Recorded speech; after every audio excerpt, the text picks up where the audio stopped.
சென்னையில் தினத்தந்தி கல்வி கண்காட்சியில் +2 மாணவ மாணவியர்கள் மற்றும் பெற்றோரின் கூட்டம் அலைமோதியது. சென்னை நந்தம்பாக்கம் வர்த்தக மையத்தில் எம்ஜிஆர் பல்கலைக்கழகமும் தினத்தந்தி நாளிதழும் இணைந்து கல்வி கண்காட்சியை நடத்தி வருகிறது.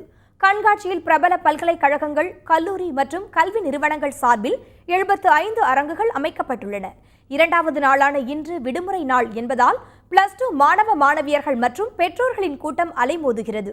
கல்வியின் சிறப்பம்சங்கள் பற்றியும் மாணவர் சேர்க்கை முறை பற்றியும் தகவல்களை அளித்து பெற்றோர் மாணவர்களின் சந்தேகங்களை கல்வி நிறுவனங்களின் ஆலோசகர்கள் தீர்த்து வைத்தனர். எப்படி எல்லா எக்ஸ்ப்ளனேஷனும் சூப்பராக சொல்கிறாங்க.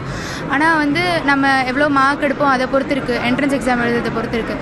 எப்படி எல்லாமே இங்கே தான் தெரியுது. இவ்வளோ நாள் இல்லாதப்போ இவ்வளோ கோர்சஸ் இருக்குது அப்படிங்கிறது தெரியாமல் இருந்தது. ஆனால் இங்கே எல்லாம் புதுசாக இருக்குது. நிறைய கோர்சஸ் பற்றி தெரிஞ்சிருக்கேன், முடிவு பண்ணணும். இனிமேல் தெரியாத விஷயங்கள்லாம் இது பண்ண ரொம்ப அவங்களுடைய இன்ஃபர்மேஷன்லாம் ரொம்ப ஒரு ஹெல்ப்ஃபுல்லாக இருந்துச்சு சார். இசிஏக்கு நாங்கள் எந்த காலேஜ் போய் சேர்த்தா நல்ல ஒரு பிளேஸ்மெண்ட் கிடைக்கும், அதெல்லாம் நிறைய விஷயங்களை தெரிஞ்சுக்கிட்டேன் சார். ரொம்ப யூஸ்ஃபுல்லாக இருந்துச்சு சார்.